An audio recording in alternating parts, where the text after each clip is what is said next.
মৰমৰ ছাত্ৰ-ছাত্ৰীসকল welcome to FI ক্লাसेस আজি আমাৰ গণিতৰ পৰীক্ষাৰ এমসিকিউৰ আনসাৰখিনি আমি চাম তোমালোকে চেনেলটো সাবস্ক্ৰাইব কৰিবা এতিয়া আছে প্ৰথম প্ৰশ্নটোৰ এখন তালিকা দিয়া আছে ইয়াৰ শুদ্ধ আনসাৰটো হ'ব আমাৰ সি নম্বৰ অপচনটো ইয়াৰ পিছত আমাৰ 2 নম্বৰ কোৱেশ্চনটো দিয়া আছে তলৰ কোনটো বৰ্গ সংখ্যা নহয় আমাৰ ইয়াৰ বি টু শুদ্ধ উত্তৰ অপচন ইয়াৰ পিছত 3 নম্বৰ আছে যদি m n ৰ ঘনমূল হয় তেন্তে n ৰ মান হ'ব সি অপচনটো শুদ্ধ m কিউব 4 নম্বৰ আছে দিয়া আছে যে 306 আৰু 657 ৰ লসাগু 22338 এতিয়া 102306 আৰু 657 ৰ লসাগু কি হ'ব ইয়াৰ শুদ্ধ উত্তৰটো হ'ব অপচন বি 5 নম্বৰত দিয়া আছে দুটা উক্তি দিয়া আছে প্ৰথম উক্তিটো ধনাত্মক অযুগ্ম সংখ্যা 2k + 1 আৰি বৰ্গ সদায় এটোৰ গুণিতকতকৈ এক বেছি 2 নম্বৰটো দিয়া আছে ধনাত্মক অযুগ্ম সংখ্যা 2k + r বৰ্গ সদায় 4 ৰ গুণিতকতকৈ এক বেছি আমাৰ 5 নম্বৰ কোৱেশ্চনটো দুটা স্টেটমেন্ট দিয়া আছে ইয়াৰে শুদ্ধ আনসাৰটো হ'ব তোমালোকৰ ডি অপচনটো দুটা অসত্য 6 নম্বৰত তোমাৰ কি শৰ্তত এটো ত্ৰিঘাত সমীকৰণ হয় বুলি সুধিছে গতিকে এটো ডি অপচনটো শুদ্ধ হ'ব তাৰ পিছত 7 নম্বৰটো আছে যে এটা ত্ৰিঘাত সমীকৰণ বহুপদ দিয়া আছে ইয়াৰ লেখটো কেইটা x অক্ষত তিনিটা বিন্দুত ছেদ কৰিব অৰ্থাৎ ডি আনসাৰটো শুদ্ধ ইয়াৰ পিছত 8 নম্বৰটোৰ শুদ্ধ আনসাৰ হৈছে ডি অপচনটো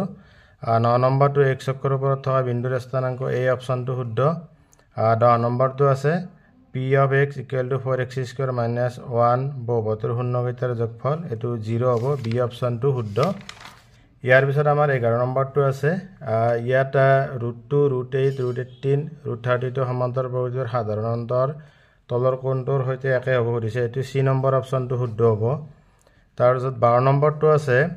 এটা ত্ৰিভুজৰ ভূমি 10% বঢ়াই দিয়া হ'ল আৰু উন্নতি 10% হ্ৰাস কৰা হ'ল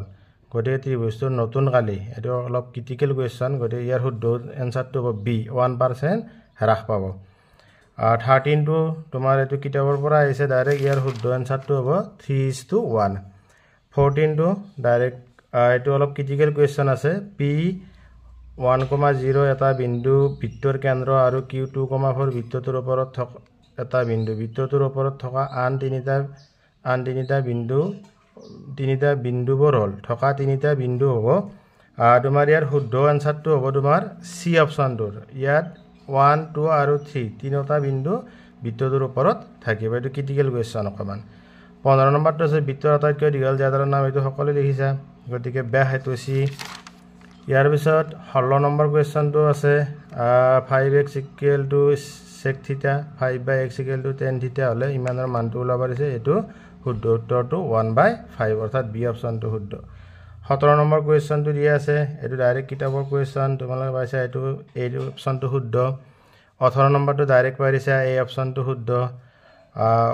19 নম্বৰ কোৱেশ্চনটো পাৰিছা এটো শুদ্ধ আনসাৰটো হ'ব 5 বি অপচনটো ইয়াৰ পিছত 20 নম্বৰ কোৱেশ্চনটো শুদ্ধ আনসাৰটো হ'ব 1/3 21 নম্বৰ কোৱেশ্চনটো অলপ এখিনি পাৰ্ট আমাৰ নালাগে বুলি কৈছিল তাৰ পৰা তথাপিতো দিছে এটো শুদ্ধ আনসাৰটো হ'ব ডি 30 সেন্টিমিটাৰ 22 এটো ডাইৰেক্ট কোৱেশ্চন 900 বি অপচনটো শুদ্ধ 23 তোমাৰ শুদ্ধ আনসাৰটো হ'ব সি অপচনটো অৰ্থাৎ 2 24 এটা দ্বিঘাত বহুপদ ৰাশিৰ দুটা ভিন্ন শূন্য থাকিলে লেখডাল x অক্ষক ছেদ কৰা বিন্দুৰ সংখ্যা হ'ব দুটা শূন্য থাকিব বুলি কৈছে গতিকে x অক্ষত তোমাৰ দুটা বিন্দুত ছেদ কৰিব ইয়াৰ পিছত 25 নম্বৰটো শুদ্ধ আনসাৰটো তোমাক এটা চলকযুক্ত ৰৈখিক সমীকৰণ সুধিছে এটো গতিকে ডি নম্বৰ উত্তৰটো শুদ্ধ 26 ৰ শুদ্ধ আনসাৰটো হ'ব বি অপচনটো k ≠ 6 27 ৰ শুদ্ধ আনসাৰটো হ'ব তোমাৰ ডি অপচনটো 2 28 ৰ শুদ্ধ আনসাৰটো হ'ব তোমাৰ সি 29 ৰ শুদ্ধ এটো অলপ ক্ৰিটিকেল দিছে গতিকে ইয়াৰ শুদ্ধ আনসাৰটো হ'ব এ 6 আনসাৰ 30 নম্বৰ কোৱেশ্চনটোৰ শুদ্ধ উত্তৰটো 42 সংখ্যাটো তলৰ কোনটো সমান্তৰাল প্ৰকৃতিৰ এটা পদ বুলি কৈছে এটো সি নম্বৰ অপচনটো শুদ্ধ তাৰপিছত 31 এই প্ৰশ্নবিলাক ক্লাছত শিকোৱা গৈছিল ধুনীয়াকৈ গতিকে ইয়াৰ শুদ্ধ আনসাৰটো হ'ব 6 বি নম্বৰ অপচনটো 32 ৰ শুদ্ধ উত্তৰটো হ'ব তোমাৰ এ 33 শুদ্ধ উত্তৰটো সি নম্বৰ অপশ্যনটো 3, -9 এইটো কিতাপৰ ডাইৰেক্ট কুৱেশ্যন 34 নম্বৰৰ এইটো ডাইৰেক্ট কুৱেশ্যন 2:7 এনচাৰটো ইয়াৰ পিছত 35ত sin a = cos 33 ডিগ্ৰী হ'লে তলৰ কোণটো শুদ্ধ 2 নম্বৰ অপশ্যনটো 57 ডিগ্ৰী হ'ব 36টো তোমাৰ ডি অপশ্যনটো শুদ্ধ এ বি 37ৰ তোমাৰ ডাইৰেক্ট কুৱেশ্যন বি অপশ্যনটো 50 ডিগ্ৰী 38 প্ৰশ্নটোৰ শুদ্ধ এনচাৰটো হ'ব θ পাই r / 180 বি নম্বৰ অপশ্যনটো 39ৰ শুদ্ধ এনচাৰটো হ'ব 0 আমি বৃত্তৰ ভিতৰত থকা বিন্দু এটাৰ মাজেৰে টানিব পৰা স্পৰ্শকৰ সংখ্যা হৈছে এইটো আমি স্পৰ্শক বৃত্তৰ ভিতৰত থকা বিন্দুত স্পৰ্শক টানিব নোৱাৰোঁ গতিকে এইটো এ অপশ্যনটো শুদ্ধ